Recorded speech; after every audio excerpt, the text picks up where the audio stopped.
अशराए रहमत लिल आलमीन जश्न मिलाद मुस्तफ़ा हज़रत मोहम्मद सल्लल्लाहु अलैहि वसल्लम के मौका पर हाई क्लासेस के तुलबा व तालबात के लिए तकारीर के सिलसिले में तीसरी तकरीर सदर ज़ीवकार मोहतरम असातिज़ा इकराम और अजीज तालिबे इल्म साथियों, अस्सलामु अलैकुम। आज की इस बाबरकत मजलिस में मुझे हादिये बरहक हजरत मोहम्मद मुस्तफ़ा सल्लल्लाहु अलैहि वसल्लम की सीरत अतहर बयान करने का मौका मिला है। मोहतरम सामीन, जब से ये कायनात ज़ुहूर में आई है, अल्लाह ताला अपने बंदों की इस्लाह और उन्हें सीधी राह पर चलाने के लिए मुख्तलिफ ज़मानों में मुख्तलिफ इलाकों और मुख्तलिफ कौमों में अंबिया कराम को भेजता रहा है। इंसान जब अपनी फितरी कमजोरियों के बायस अल्लाह ताला के बताए हुए सीधे रास्ते से भटक जाते, खुदाए वाहद को मानने की बजाय तरह तरह के खुदा बना लेते और उनकी पूजा शुरू कर देते, तो अल्लाह ताला कोई नबी भेज देता जो कौम को अल्लाह ताला को वाहद मानने और सिराते मुस्तकीम पर चलने की तलकीन करता। आमतौर पर कुछ लोग नबी के समझाने पर उनकी तालीमात को मान लेते, लेकिन अक्सर अपने कुफर पर अड़े रहते। फिर अल्लाह ताला नबी पर ईमान लाने वालों को बचाकर बाकी कुफ्फार को किसी अजाब के जरिए हलाक कर देता। इसी तरह लोग फिर कुफर की तरफ जाते रहे और अल्लाह ताला उनकी हदायत के लिए अंबिया को भेजता रहा। यह सिलसिला हजरत आदम अलैहिस्सलाम से लेकर हजरत ईसा अलैहिस्सलाम तक चलता रहा। हजरत इब्राहीम अलैहिस्सलाम ने दुआ फरमाई थी कि ए करीम, मेरी औलाद में से एक ऐसा नबी पैदा फरमा जो लोगों को इल्म और हिकमत की बातें सिखाए और किरदार के लिहाज से उन्हें पाक करे। हजरत ईसा अलैहिस्सलाम ने ऐसे नबी की खुशखबरी सुनाई थी जो आलमगीर दावत का पैगाम लेकर आएगा, जो पहले तमाम अंबिया की दावत की तकमील करेगा और पहले तमाम अंबिया और पहली तमाम कुतुब की तस्दीक करेगा। ऐसी रोशन हदायत लेकर आएगा जो हर जमाने और इलाके के तमाम लोगों के लिए कामल होगी। उसका दीन तक क़यामत रहेगा।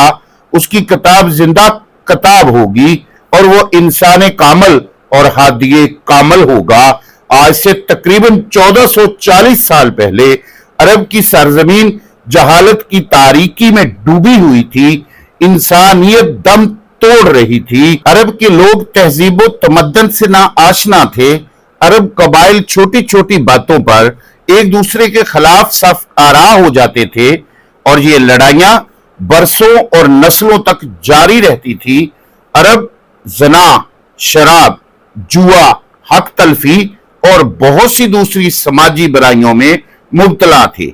काबे में 360 बुत रखे हुए थे।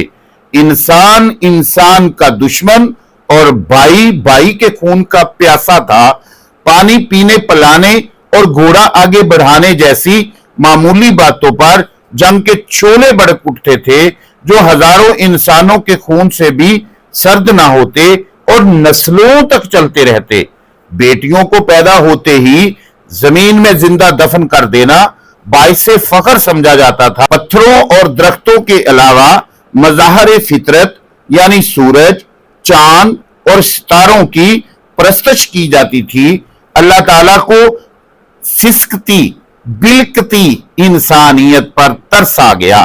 चनाचे उसने इसकी हदायत के लिए अरब की सरजमीन से हजूर अकरम खातमुन नबीयीन सल्लल्लाहु अलैहि व अस्हाबिही वसल्लम की सूरत में वो आफताब हदायत तलू फरमाया, जिसकी चकाचौंध रोशनी ने जहालत की तमाम तारीकियों को दूर करके पूरी दुनिया को मुनव्वर कर दिया।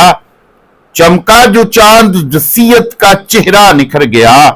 चमका जो चांद जसीयत का चेहरा निखर गया। सूरज गमे हयात का जाने किधर गया। सूरज गमे हयात का جانے کدھر گیا، دین کی تکمیل کا پیغام لانے والے، لولاک کا تاج پہن کر آنے والے، مراد ابراہیم علیہ السلام اور نوید مسیحا حضرت محمد مصطفیٰ صلی اللہ علیہ وآلہ وصحابہ وسلم نے 23 برس کے مختصر عرصے میں نہ صرف عرب بلکہ پوری دنیا کی کایا پلٹ دی۔ عرب جس پہ کرنوں سے تھا جہل چھایا، عرب جس پہ کرنوں سے تھا جہل چھایا، پلٹ دی بس ایک آن میں اس کی کایا، پلٹ دی بس ایک آن میں اس کی کایا۔ رہا ڈر نہ بیڑے کو موجے بلا کا، رہا ڈر نہ بیڑے کو موجے بلا کا، ادھر سے ادھر پھر گیا رخ ہوا کا۔ وہ معاشرہ جو اپنے افعال و اعمال اور اخلاق و کردار کے لحاظ سے حیوانوں سے بھی بدتر ہو گیا تھا، آپ صلی اللہ علیہ وآلہ وصحابہ وسلم کے دامن رحمت سے وابستہ ہو کر فرشتوں سے بہتر گردانا گیا۔ آپ صلی اللہ علیہ وآلہ وصحابہ وسلم نے لوگوں کو پستیوں سے نکال کر بلندیوں پر بٹھا دیا، غلاموں کو آقا بنا دیا، عورتوں کے حقوق مقرر فرمائے، بیوہ کے آنسو پونچھے، بیٹیوں کو زندہ دفن ہونے سے بچا کر قابل احترام بنایا۔ آپ نے قرآن کی تعلیمات کے مطابق لوگوں کو حکمت و دانائی کی باتیں سکھائیں تاکہ وہ دنیا کی امامت کے اہل ہو جائیں۔ خود نہ تھے جو راہ پر اوروں کے ہادی بن گئے، خود نہ تھے جو راہ پر اوروں کے ہادی بن گئے، کیا نظر تھی جس نے مردوں کو مسیحا کر دیا، کیا نظر تھی جس نے مردوں کو مسیحا کر دیا۔